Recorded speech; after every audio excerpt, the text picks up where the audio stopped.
नमस्कार दोस्तों, मैं भाविनी मिश्रा अपनी चैनल में आप सभी का एक बार फिर से स्वागत करती हूं और आशा करती हूं आप सब भी स्वस्थ और सुरक्षित होंगे। सबसे पहले आप सभी को वट सावित्री व्रत की बहुत बहुत शुभकामनाएं। इस वीडियो में मैं आपसे शेयर करने जा रही हूं संपूर्ण पूजा सामग्री। वट सावित्री व्रत में किन किन पूजा सामग्री की ज़रूरत पड़ेगी, वीडियो के साथ एंड तक बनी रहिएगा। तो चलिए शुरू करते हैं कि हमें क्या क्या पूजा सामग्री की ज़रूरत पड़ेगी, क्या क्या तैयारी करनी है और हमें पूजा कैसे करनी है, किन किन बातों का ध्यान रखना है। तो सबसे पहले इस तरह की बरगद की डाली चाहिए अगर आप घर में व्रत रह रहे हैं। नहीं तो आप अगर बाहर जाके पूजा करेंगे तो बाकी तैयारियां आप इस तरह से कर सकते हैं। तो इस तरह से बरगद की डाली चाहिए जिसमें कि कली लगी होनी चाहिए। इसमें से एक कली तोड़ के निगलना रहता है जिससे कि हम व्रत का पारण करते हैं।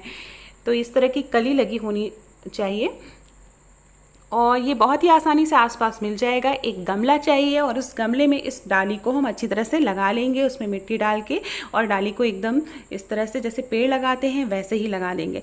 अगर आप नया पौधा बरगद का लाना चाहते हैं तो वो भी ला सकते हैं आप, फिर उसे किसी भी जगह आप लगा सकते हैं। उसके बाद ये बरगद के मीठे गोले होते हैं इस तरह से, ये आटे के बनाए जाते हैं। आटे में चीनी मिला के और थोड़ा सा मोयम डाल के बनाया जाता है। तो ये इनकी जो संख्या होती है वो 12, 12, 24 और आप एक्स्ट्रा में 5-6 और बना लीजिए। तो इस तरह से इतने गोले बनाने हैं बरगद के मीठे बरगद बनाने हैं, इसको बोलते हैं। पूड़ियाँ बनाएंगे इसी तरह हम, पूड़ियाँ भी 12-12 की संख्या में 24 पूड़ियाँ हमें बनानी है। 3-4 पूड़ियाँ हम एक्स्ट्रा बना लेंगे। फिर ये कुछ मैंने ठुकवे बना लिए हैं, 5 ठुकवे। आप इसकी जगह कोई भी मीठी चीज़ आप भगवान को भोग लगाने के लिए बना सकते हैं। हलवा बना सकते हैं। ये देखिए चावल हैं, चावल के अच्छा हमने इसमें पीला रंग डाल के रख लिए हैं। इसकी जगह आप गेहूं का अनाज भी ले सकते हैं। इसे वहाँ पे पूजा वाले स्थान पर चौक में रखना रहता है। इस तरह से चने लेने, हमें चने को रात में भिगो के रख लेना है। भीगे हुए चने हमें पूजा में ज़रूरत पड़ती है। साथ में जब हम व्रत का पारण करते हैं तो 12 चने हमें निगलने होते हैं, तो ये बहुत ज़रूरी होता है। इसके बाद इस तरह से बेत का पंखा चाहिए होता है, बहुत ही शुभ माना जाता है। और पूजा के समय बरगद भगवान को हमें इससे हाँकना रहता है और इसमें हम एपल बनाते हैं तो बहुत ही शुभ होता है। खरबूजा बहुत ज़रूरी होता है, तो इस तरह से 2 खरबूजे चाहिए हमें।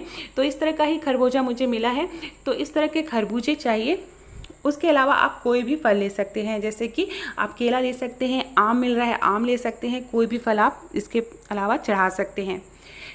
इसके बाद ये चावल का आटा लिया है, इसकी जगह एपन बनाने के लिए इसमें आप पानी से घोल के भी एपन बना सकते हैं, ऐसे भी बना सकते हैं, या आप चावल या गेहूं के आटे का भी एपन बना सकते हैं। इस तरह से हल्दी मैंने थोड़ी घोल के रख ली है, क्योंकि जो हम माला बनाएंगे, सूत की माला बनाएंगे, उसको हल्दी से कलर करना रहता है।